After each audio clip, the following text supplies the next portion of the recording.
Hello friends, welcome back to our channel Chittir Ghorkonna. তো কেমন আছো তোমরা সবাই? আশা করছি তোমরা খুব ভালো আছো।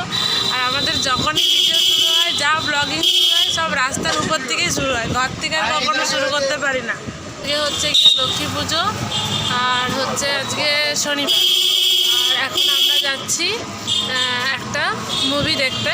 তোমরা সবাই জানো যে পুজোতে 4টে মুভি রিলিজ করেছে, তো তার মধ্যে 4টেই খুব ভালো। তো যাই হোক, এখন যাচ্ছি সেটাই আমরা দেখতে। কিন্তু সবথেকে বড় কথা হচ্ছে 2টোর থেকে শো, এখন বাজছে 1:50।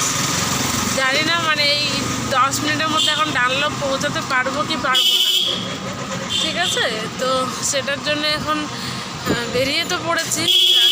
এই রাস্তাটাতে তো ফাঁকাই, মানে আমাদের বালিবাজারের রাস্তা ফাঁকাই, কিন্তু ওইদিকে রাস্তার কি অবস্থা এখন সেটা জানি না। চলো সঙ্গে থাকো, দেখতে থাকো কী হবে। ঠিক আছে, এখন শুরুর মধ্যে যদি পৌঁছে যেতে পারি তাহলেই ভালো, না হলে টিকিট ফিকিট করে আর যদি না দেখতে মানে দেখতে পাবো, কিন্তু যদি শুরু হয়ে যায় তারপরে গেলে মানে একটু খারাপই লাগবে। তো সেটার জন্যই আর কি। তো দেখা যাক, চলো সঙ্গে থাকো তোমরা। আর এই যে মাম্মাম এখানে ও রেডি হয়ে গেছে, তো একটা 1 পিস পড়েছে।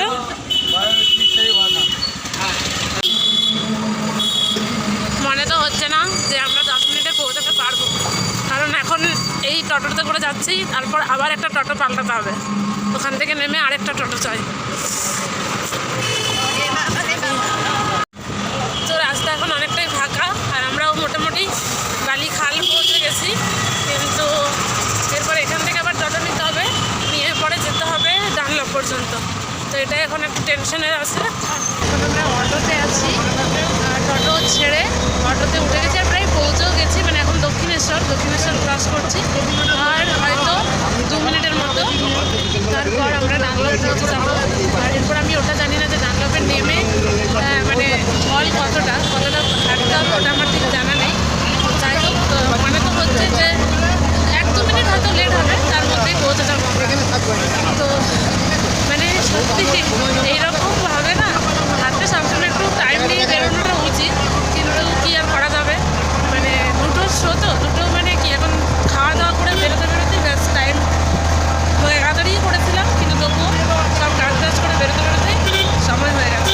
তো এখন বাজছে 2:02, তো 2:05-2:07 মধ্যে আশা করছি পৌঁছে যাবো। তো চলো দেখা যাক, পৌঁছে তারপরে আবার কথা বলবো। তো পৌঁছে গেছি আমরা। তো আমরা পৌঁছে গেছি, দাঁড়িয়েছি। এখন আমাদের যেহেতু অনলাইনে টিকিটটা বুক করা, তো এরপরে ওটা হার্ড কপিটা নিতে হবে। তো সেটা নেওয়ার জন্য কাউন্টারে গেছে এখন। আমরা এখানে দাঁড়িয়েছি, কিন্তু অন্ধকার, তো ওই জন্য হয়তো আলোটা একটু কমই লাগছে। তো যাই হোক, চলো, শো তো শুরু হয়ে গেছে। শুরু থেকে তো দেখতে পাবো না, তাও 10 মিনিটের মতো তো লেট হয়েই গেল। 10 মিনিটের মতো লেট হয়ে গেছে। তো আমরা বাঘাযতীন দেখে বেরোলাম। হ্যাঁ, এখন খুব ভালো হয়েছে, সত্যি খুব ভালো অভিনয়। মানে অভিনয় তো দেব ভালো করেইছে, আর জানারও আছে অনেক কিছু। ভারতের ইতিহাস সম্বন্ধে এত ভালোভাবে বলেছে, এত দেখিয়েছে। বাজেটের মধ্যে এমন নয় যে মানে মাল্টিপ্লেক্সে দেখতে হবে, অনেক জায়গাতে চলছে, নন্দনেও দিচ্ছে, তবে নন্দনের শো টাইম খুব কম। তো দেখা উচিত, সবাইকে বলবো অবশ্যই যাও আর গিয়ে দেখো। মানে জানার আছে সত্যি তারা কি করেছে। যদিও মানে ভারতের মানে আমাদের অন্তত ইতিহাসে তো সেগুলো পড়ানো হয় না, দেখানোও হয় না, জানানো হয় না। হ্যাঁ, বাঘাযতীন নামে একজন বিপ্লবী ছিলেন এই পর্যন্ত, কিন্তু তিনি যে কী করেছিলেন, কিভাবে, সেই সব কিছু সত্যিই জানার আছে। তো যাই হোক, এখন আমরা বেরিয়ে গেছি, বাড়ি যাবো একটু পরে। হ্যাঁ, তোমরা প্লিজ একবার এসে পরে দেখো। আর আমরা এখন খাওয়া দাওয়া তো করে এসেছি, তবু দেখি একটু কিছু খাবো, তার জন্যই তারপরে যাবো। পেট পুজো করবো বলেই এদিক ওদিক একটু খাবারের দোকান খুঁজছিলাম। তো যাই হোক, হাতের কাছে একটা ভালো চাইনিজ রেস্টুরেন্ট পেয়ে গেছি। তো দেখো, এখন এই রেস্টুরেন্টের ভিতরেই যাব আমরা খাওয়া দাওয়া করতে। তো দেখা যাক কি খাবার পায় না পায়। তো চলো, রেস্টুরেন্টটা বাইরের থেকে দেখতে যেমনই হোক না কেন, ভেতরটা কিন্তু ভীষণ সুন্দরভাবে ডেকোরেশন করা।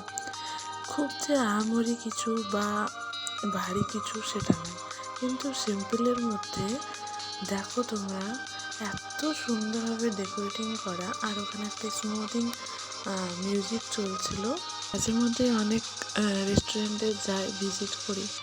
তো লাস্ট আমি যতগুলো রেস্টুরেন্টে গেছি রিসেন্ট টাইমের মধ্যে, তো এইখানের ভাইবসটা আমার ভীষণ ভালো লেগেছে।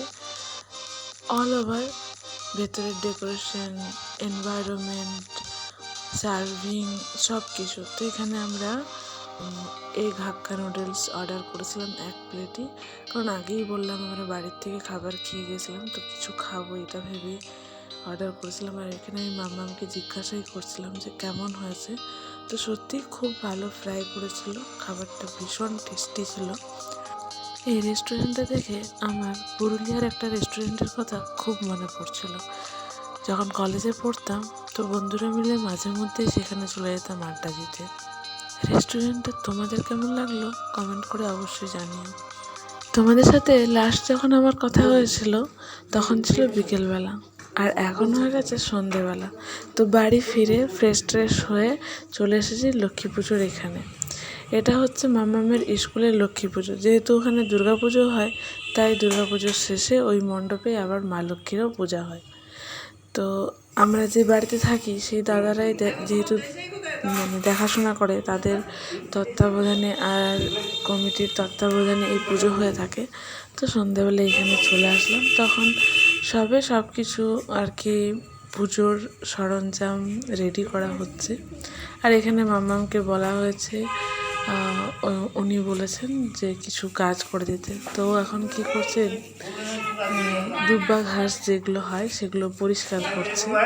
যেখানে দুব্বা ঘাসের সাথে এমনি ঘাস মিশে থাকে না, তোকে বলা হয়েছে সেগুলো পরিষ্কার করে আর ভালোভাবে 21টা করে গুনে আলাদা করে রাখতে। তো সেটাই করছে।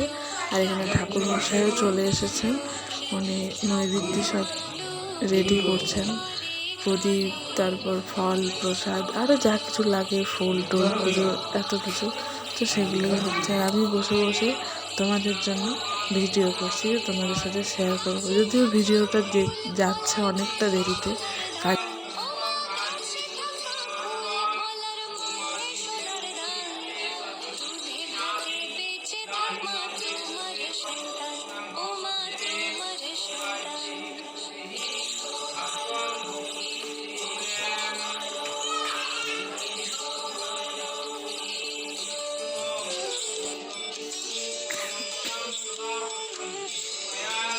মা লক্ষ্মীর প্রতিমাটা কিন্তু খুব মিষ্টি ছিল। তোমরাই বলো ঠিক বলছি কিনা। ছোট্টর মধ্যে কিন্তু মায়ের মুখটা দারুণ ছিল। তারপর এখানে পুজো শুরু হয়ে যায়। তো আমরা বসে বসে 1-1.5 ঘন্টার মতো পুজো হয়েছিল। তো ওই জন্য আমরা বাড়িতে আর আসিনি। আর আমাদের বাড়ি তো পাশেই ওখানে। তো মাম্মা বললো যে মা থেকে যাও। আর ওখানে যারা ছিলেন কাকু ছিলেন আর কি, যে বাড়িতে আমি থাকি সেই বাড়ির কাকু ছিলেন। তো উনিও বলছিলেন যে এখন থাকো, পুজো দেখে তারপরে যেও। সম্পূর্ণ পুজোটা আমি আর রেকর্ড করতে পারিনি, আমার ফোনে বেশি স্পেস ছিল না। তো এটা পুজোর একদম শেষের দিকে মায়ের সন্ধে আরতি, তারপর ধূপ প্রদীপ এইসব তখন প্রজ্বলন করা হচ্ছে। দেখো, তো সত্যি পুজো জিনিসটা একটা অন্যরকম, যেটা মনের মধ্যে একটা অন্যই শান্তি, একটা অন্যই অনুভূতি তৈরি করে। তো আমার খুবই ভালো লাগছিলো, তোমাদের কেমন লাগলো জানি।